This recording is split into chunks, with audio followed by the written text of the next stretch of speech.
Vozes do Planeta, com Paulina Chamorro. Sejam bem-vindas. Esta é uma edição extraordinária do Vozes do Planeta, onde vamos ter a presença das apresentadoras do podcast Las Ninhas, é um podcast que nasceu em 2025, focado em emergência climática. Isso porque, no Brasil não temos um dia de descanso se tratando de política ambiental em grandes ameaças. O nosso grande assunto para esta edição é o PL da devastação, e eu já vou, então, convidar aqui para a tela as duas apresentadoras e super feras, especialistas em tratar de direito ambiental, de emergência climática, as apresentadoras do Las Ninhas, a Nathalie Anterstel, presidente do Talanó. Tudo bem, Nath? Bem-vinda. Tudo bem, Pauli, que prazer estar aqui. Mais uma linha neste planeta e super feliz de estar aqui com você. Você sabe que você é a nossa grande referência. E, enfim, pena que é para falar de um assunto que não é refresco, mas vamos que vamos. Eu prometo que um dia você vai ser convidada para a gente falar sobre as suas lindas viagens pelo mundo e essa sua percepção maravilhosa que você tem também desse outro planeta incrível que a gente vive, né, Nath? Eu prometo, tá? Tá convidada desde já.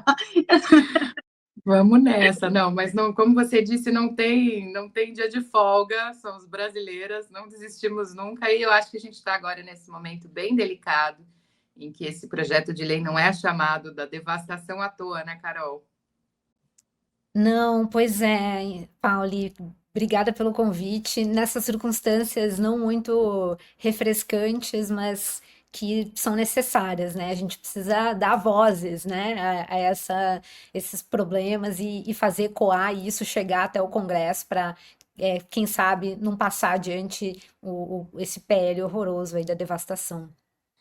É isso mesmo. Então, a Caroline Prolo é advogada especializada em direito de mudanças climáticas e é também a co-apresentadora do Las Ninhas, que nasceu em 2025. Vocês estão arrasando, estou adorando ver, principalmente vocês trazendo temas tão factuais do dia a dia, explicando também com muito bom humor, né? Porque meu lema aqui no Voz do Planeta e na vida é alegria na luta. E vamos que vamos.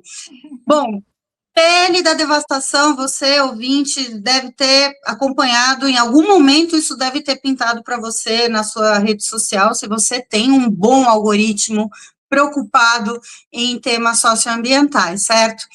E a ideia da gente se juntar hoje era justamente trazer um histórico sobre isso. Mas para a gente trazer um histórico sobre isso, a gente precisa entender primeiro o que é o licenciamento ambiental, que essa é uma das principais histórias, ferramentas que vão ser atingidas nessa proposta. Então, Carol, você podia contar para a gente o que é o licenciamento ambiental, como é que ele funciona aqui no Brasil? Pauli, as atividades econômicas, elas causam impactos ambientais, né? Causam poluição, seja poluição atmosférica, seja poluição hídrica, né? De despejo de efluentes nos rios, contaminação do solo, elas geram resíduos, elas muitas às vezes geram poluição sonora, e assim, tem uma infinidade de impactos ambientais para não de falar dos impactos também sociais de implementação de grandes empreendimentos, impactos de vizinhança, às vezes gera mais tráfego, né, gera um impacto ao comércio de pequenos comerciantes daquela localidade. Dependendo do tipo de empreendimento, vai ter um tipo diferente de impacto ambiental ou social, mas assim, é uma certeza que qualquer empreendimento gera algum nível de impacto. E o licenciamento ambiental é essa ferramenta pela qual os órgãos ambientais, a gente tem no nível federal, no nível estadual, no nível municipal, normalmente conduzem uma fiscalização e uma gestão sobre essa poluição que esses empreendimentos geram. E isso acontece de uma forma que a gente diz que é trifásica. Acontece um controle desses na fase prévia, antes de os empreendimentos serem instalados, eles precisam fazer um pedido de uma licença ambiental prévia, e aí fazer um estudo de impacto ambiental para mapear esses problemas e mostrar como eles vão endereçar esses problemas. E aí depois tem uma outra fase que é a de licença de instalação, que aí se olha exatamente para o impacto durante a instalação, né? Vai precisar fazer um canteiro de obras, enfim, vai precisar escavar alguma coisa, às vezes pode ter um impacto de patrimônio arqueológico, porque você vai escavar numa região que tem ali alguma sensibilidade, algum risco de ter algum artefato arqueológico naquele lugar. E depois, quando está tudo certo e esses requisitos aí foram cumpridos para essa instalação acontecer, tem uma fase de licença à operação, que é de mensurar exatamente as emissões de poluentes que aquela atividade vai gerar e ter certeza de que o empreendedor ele está gerenciando essas emissões, ele está monitorando, ele vai manter aquilo dentro dos níveis permitidos pela lei, ele tem uma gestão ambiental daquilo.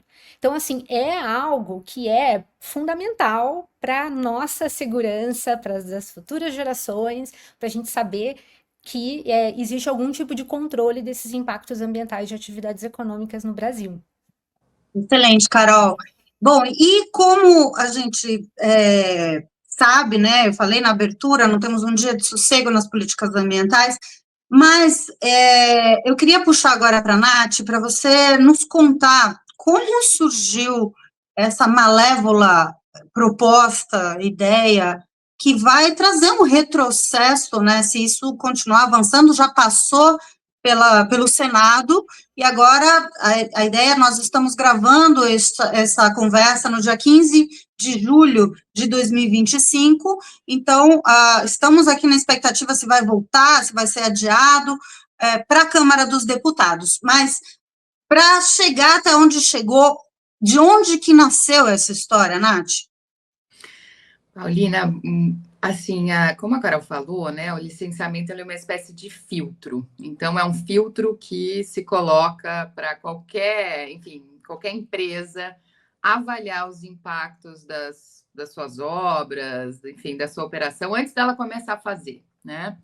E aí ela tem que propor medida para reduzir esses danos. Só que esse tipo de filtro, para o setor privado, e aí para alguns segmentos que são mais, digamos, que precisam de mais filtros, como a mineração, enfim, a infraestrutura, eles são muito mal vistos. Então, faz muitas décadas que esses segmentos, né, a mineração, o setor agropecuário, a própria infraestrutura, vem tentando flexibilizar. Eles dizem que o processo é muito lento, que ele é muito burocrático, então eles querem tornar esse processo do licenciamento muito mais rápido, simples e fácil.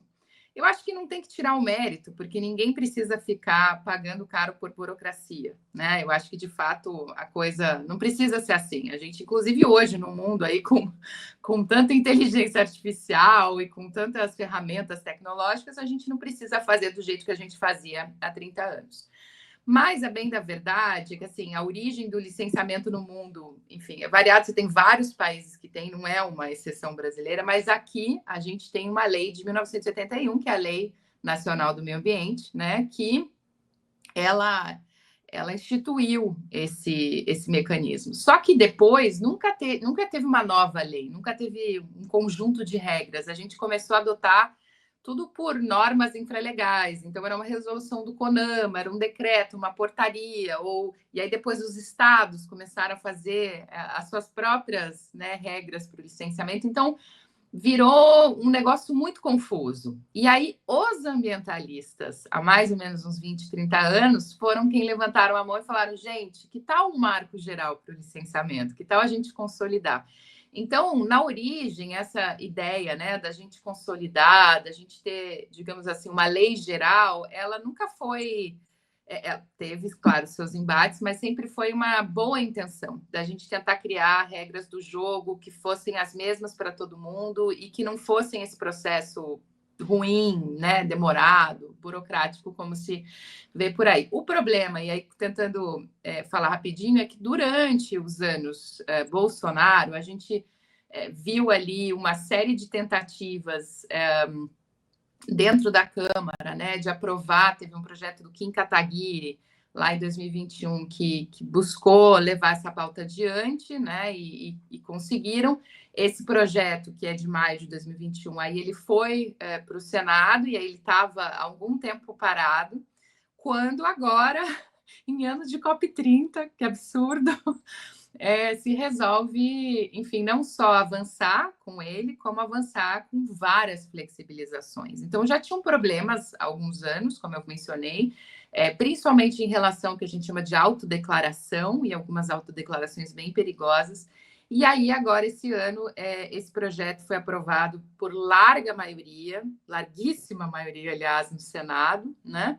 E com, inclusive, algo muito, muito, muito ruim, que é uma desfiguração dessa ideia de que você tem que ter esse filtro, que é essa intenção de que o governo pode instalar um comitê político e, em determinadas circunstâncias, se ele achar que o licenciamento está demorando muito, essas autoridades políticas e não técnicas podem decidir. Então, cai como uma luva, né, para a Paulina. Imagina aí para o licenciamento da Foz do Amazonas. Se depender de alguns políticos, você sabe que o resultado não vai nem levar em consideração as questões técnicas. Exato.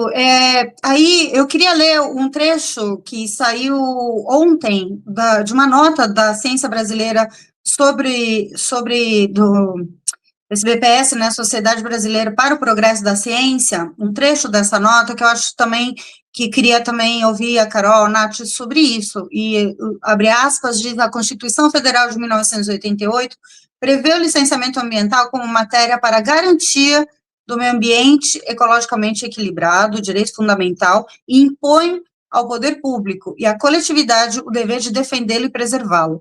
O PL ameaça esse direito, que é de todos os brasileiros, um direito fundamental para um futuro minimamente promissor no mundo sob estado de emergência climática. Esse é um trecho dessa nota que eu achei muito, muito pertinente, da Sociedade Brasileira para o Progresso da Ciência, tá, gente?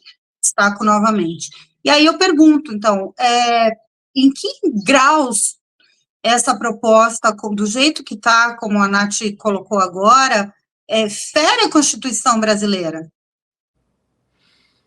Ai, que ótimo você ter trazido isso, porque a gente já falou até num episódio do podcast Lazinhas sobre a nossa opinião, né? Aí tô te trazendo junto para essa opinião, Nath, porque eu fui muito efusiva aí na minha declaração de que eu entendo que fere a Constituição Federal por esses motivos, acho que um pouco aí citados nessa mensagem da SBPC, que são, acho que tem duas dimensões aqui, né? Uma é que a Constituição é muito clara em delinear um dever do poder público de proteger o meio ambiente.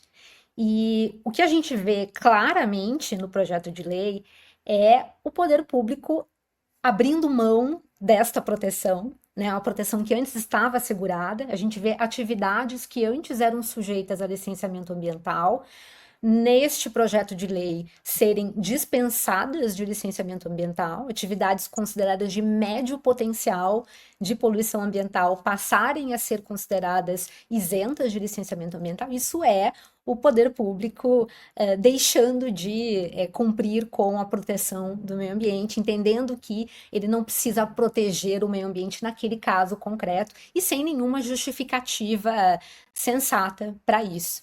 E do outro lado, a gente tem um princípio que é uma interpretação aí de diversos aspectos da Constituição Federal, que é de que não pode haver retrocesso na proteção ambiental. Então, se a gente vive num planeta que está cada vez mais quente, mais degradado, com mais poluição ambiental, com mais atividades econômicas poluindo esse meio ambiente, a gente não pode frear a proteção do meio ambiente, a gente não pode frear o licenciamento ambiental, a gente tem que controlar mais essas atividades para evitar que a gente perca o meio ambiente sadio e a qualidade de vida que a gente tem no meio ambiente. E essa proposta de lei claramente retroage em uma proteção que já existia e, portanto, está ferindo aí também esse princípio da proibição do retrocesso da proteção ambiental, que é bem difundido aí no mundo jurídico. E o acesso da sociedade brasileira para consulta, de ser consultado, de ter a opinião, se restringiu agora praticamente de forma de abaixo-assinado e pressionar diretamente, né, o presidente da Câmara ou outros políticos, né? Isso também não é certo ou não? A participação popular ser restringida numa coisa tão grande como essa?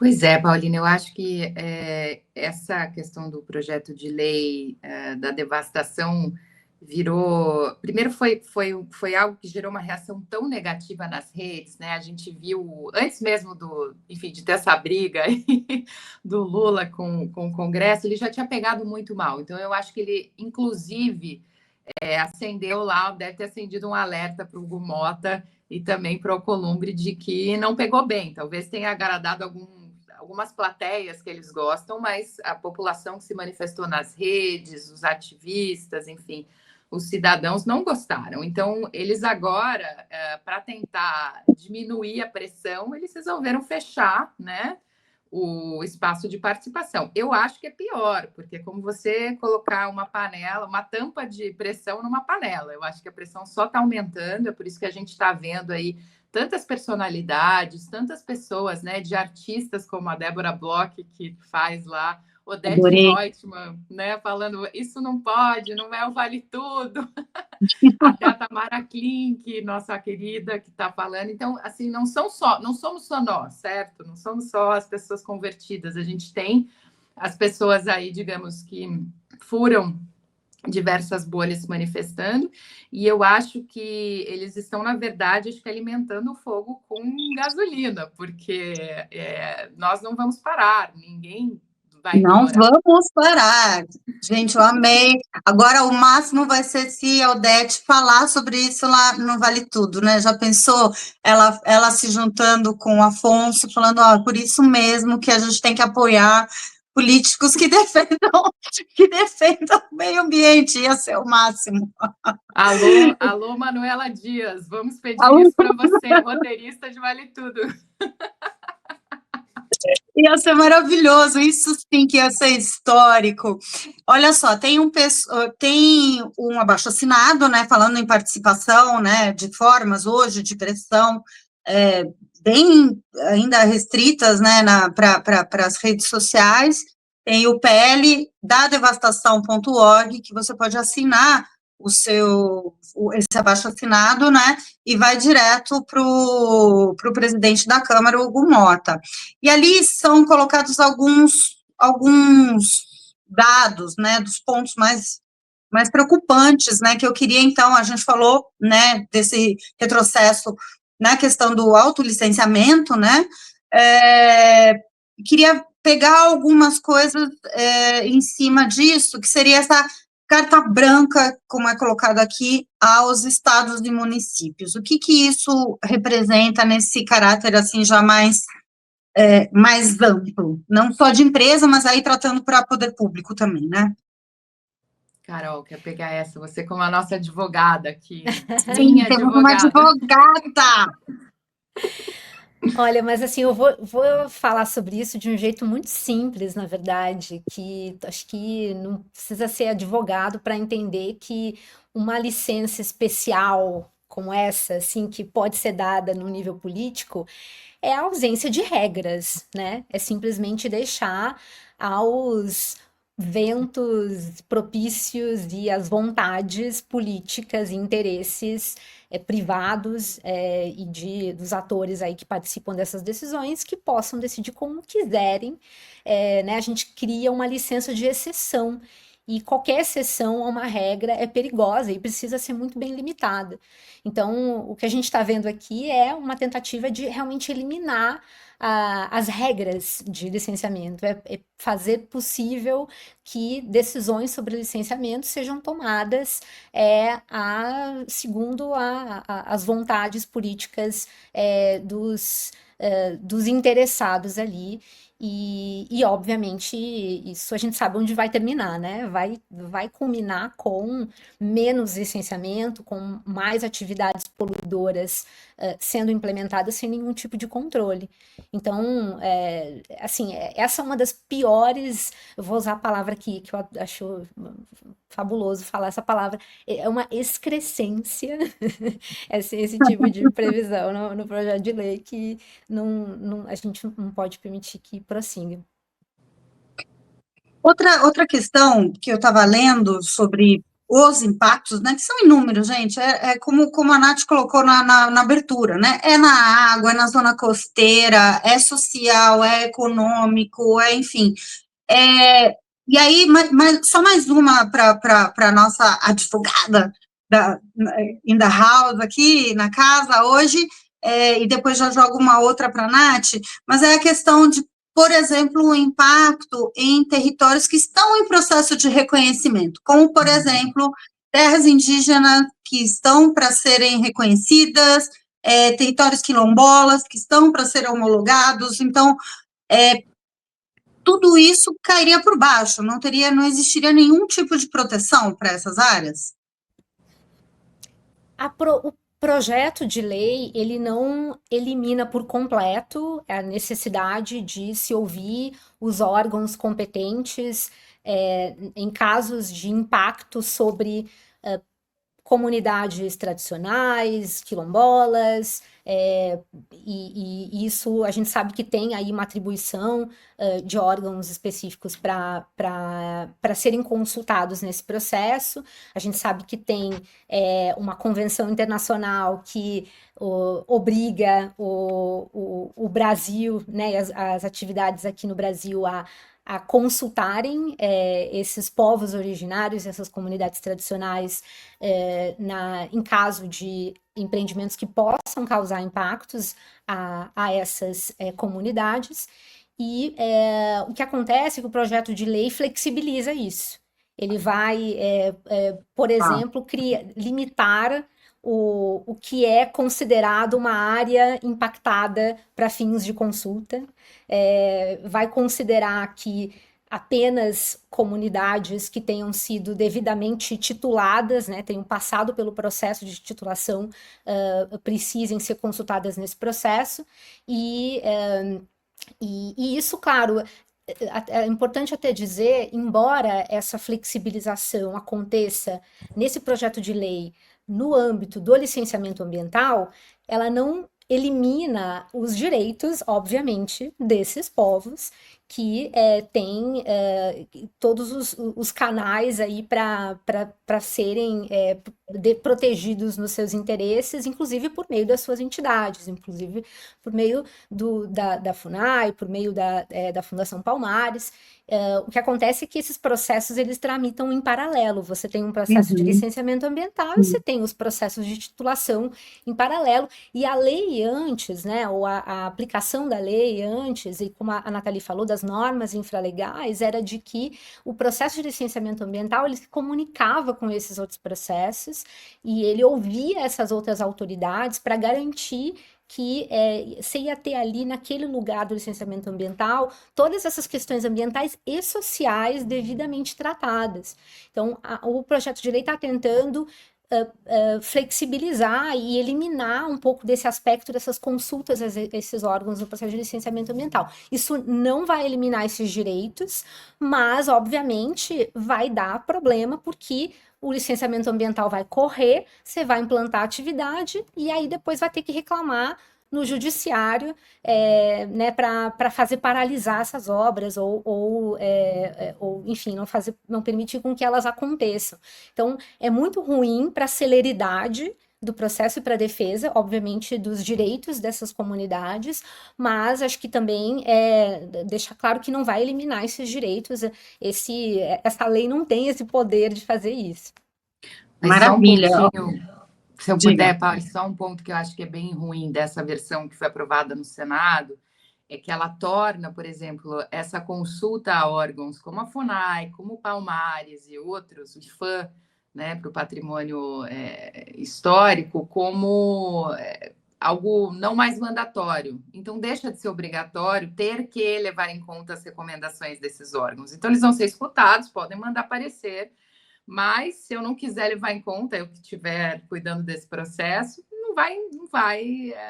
não levarei. Isso significa, na prática, um enfraquecimento dessas agendas, politicamente também, né? Então, isso que a Carol falou, o direito não vai desaparecer, mas a gente sabe que a força, a autoridade, né, para ser levada em conta, eu acho que ela realmente pode perder bastante e é muito ruim, né? Porque nesse afã de querer tornar mais ágil, vai tornar mais frágil e daí no final vai, enfim, na verdade, tornar os processos ainda mais custosos, mais morosos. Então, o efeito não é o que eles estão achando que vai ser. Hoje você está acompanhando uma edição especial do Vozes do Planeta, juntamente com o podcast Las Ninhas. Estamos fazendo essa gravação no dia 15 de julho de 2025.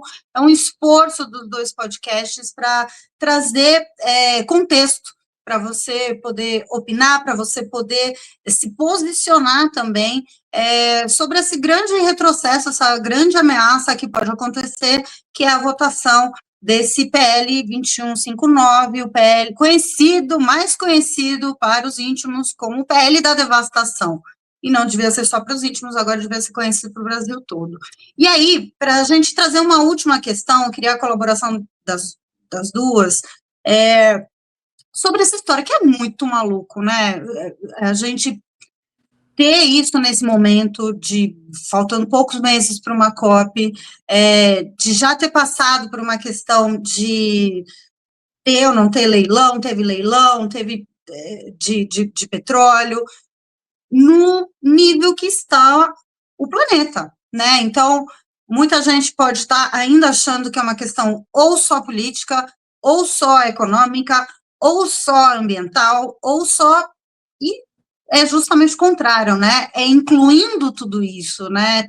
Uma coisa está amarrada com a outra, ou seja, não traz velocidade, alterar o licenciamento não vai trazer velocidade na produção, que também não vai reduzir os riscos da forma, da velocidade com que a gente está extraindo, poluindo e agredindo os biomas brasileiros, né, ou o planeta mesmo como um todo. Eu queria que a gente fizesse esse raciocínio, né, de que, na verdade, é uma grande maluquice. Eu acho que é isso. A gente está trocando um processo que é altamente científico, né, Paulina? Porque é isso, são vários órgãos envolvidos. Você tem muito parecer técnico, muito estudo, várias fases. Tudo bem, isso pode ser realmente simplificado, mas você não pode trocar a ciência, você não pode tirar ela da mesa. E o que está acontecendo é justamente isso. Você está trocando esses critérios técnicos e científicos por uma confiança cega de que as empresas sabem o que é bom, né? E aí você coloca muita alta declaração, que, enfim, se torna o que, por exemplo, a ex-presidente do IBAMA, Sueli, chamou de um projeto da não licença, né? Você não vai dar licença, só que aí, se tiver um desastre baseado numa autodeclaração, o que vai acontecer? Você vai ter um monte de processos em cima, você vai ter que recorrer a uma série de instrumentos judiciais para tentar ordenar o caos. E aí você perdeu um tempão. Quer dizer, de novo, a pressa é inimiga nesse caso, porque você quer fazer um processo apressado, você joga os controles fora e no final você vai ter que... você vai tornar ainda mais, digamos assim, mais custoso, mais moroso, mais inseguro. E uma coisa que eu acho que a Carol trouxe, que eu acho que é importante, é que a gente tem um problema no Brasil, que é esse de que tudo vai parar na justiça, né, Carol? Tudo vai parar lá. Então, assim, se passa esse PL desse jeito, com a gente já sabendo que tem violações claríssimas, né, da Constituição, ele vai parar onde? Ele vai parar no Supremo. E aí a gente vai passar quantos anos para essa coisa ser resolvida? Então, na prática, num cenário de tanta incerteza, de você não saber qual é a decisão da Corte Superior do país, o empreendedor vai pensar, o que eu faço? Eu vou pela regra nova ou vou pela regra antiga? E aí vai mais confusão. Então, assim, de novo, eu acho que a gente tem aqui uma tentativa de oficializar uma boiada e acho que isso vai dar ruim e vai tornar o processo ainda mais delicado, mais difícil. A gente precisava mesmo de um consenso aí anti-caos climático e não o que a gente está vendo. É isso, né? Realmente você falou tudo, Nath. O empreendedor quer regra. Regra é bom, compliance, é segurança jurídica, ele saber exatamente o que ele precisa fazer. Isso economiza riscos que normalmente ele assume. Então, acho que tudo que se quis inicialmente, né, nas boas intenções com esse projeto de lei, era tornar esse ambiente mais certo, né, para que esse licenciamento ambiental acontecesse com, enfim, menos morosidade e com mais clareza das regras para todos os envolvidos. Isso é muito bem-vindo. E acabou se tornando outra coisa, né? Acabou sendo, inclusive, politizado num momento que a gente sabe que é de polarização política. Foi capturado aí por aqueles que querem abrir a porteira, mas os empreendedores corretos e que querem fazer o trabalho bem feito, eles não são contra o licenciamento ambiental. Então, acho que é um discurso, uma narrativa também que precisa ser esclarecida, de que aqui não tem nenhum questionamento sobre a necessidade do licenciamento ambiental. Ajustes precisam ser feitos, mas não é o interesse de ninguém eliminar e muito menos deixar mais inseguro ainda com autolicenciamento, com hipóteses de licenças especiais sob condições sem regras nenhuma. Não é isso o que todo mundo quer, não é isso que é por interesse de todo mundo. Muito bem, então aqui, deixando então, só reforçando dois recados, né, muito importantes adorei, Nath, esse consenso, a gente precisa atingir o consenso do caos climático que estamos vivendo e que atinge principalmente pessoas que não têm acesso justamente às tomadas de decisões como estão acontecendo. Então, é uma questão de justiça climática e, principalmente, de ouvir sempre a ciência, algo que a gente sempre fez aqui no Vozes do Planeta e, obviamente, é algo que vocês sempre aí, agora no novíssimo Lasninhas, estão de olho, porque a ciência está falando já há bastante tempo sobre o que vai acontecer e o que está acontecendo. Então, eu queria agradecer imensamente hoje esse esforço dos dois podcasts, do Vozes do Planeta e do Lasninhas, a Caroline Prolo, uma das apresentadoras do Lasninhas, advogada. Obrigada, Carol, foi demais. Obrigada a você. A gente está sempre aberta aí para esses cross e queremos estar muito perto de você. Obrigada pelo convite. Valeu demais. E também a minha querida Nath, a Nathalie Terstel, presidente do Talanoa, e também uma das integrantes, assim como eu, da Liga das Mulheres pelo Oceano. Obrigada, Nath. Espero que a gente volte a comentar o final de Vale Tudo com temas dentro do empresariado, levando em consideração a política e o caos climático que a gente vive. Valeu, Nath. Muito, muito, Paulina, obrigada para a gente, fantástico estar aqui com você. E quem sabe, né, quem vai matar o Odete Roitman vai ser um desastre caso esse PL passe. Não estou rogando praga para personagem de Débora Bloch, mas enfim, o risco existe. Vamos nessa e vamos torcer muito agora e, claro, colocar nossa voz aí, como você falou, nos abaixo-assinados, na rede social, para que o Hugo Mota, presidente da Câmara, no mínimo ele adie essa votação, né? Mas quiçá faça um debate muito mais democrático, muito mais antenado com a nossa sociedade. Eu acho que as vozes do planeta estão aí.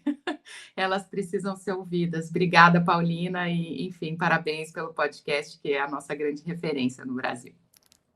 Muito obrigada. Vocês, então, ouvintes, se quiserem acompanhar temas muito factuais, noticiário, referente especificamente à emergência climática, sigam, então, o podcast Lasninhas, sigam também as redes sociais, que o podcast, que as meninas já criaram aí para o podcast, sempre com os recortes muito legais das entrevistas, e, é claro, acompanhem 9 anos do Vozes do Planeta, a gente vai seguir até o final do ano aí com temas muito pertinentes da COP, não só sobre a Amazônia, mas também, como sempre, trazendo as questões oceânicas aqui para dentro.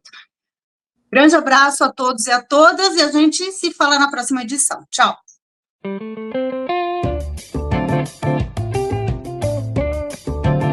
Vozes do Planeta, com Paulina Chamorro.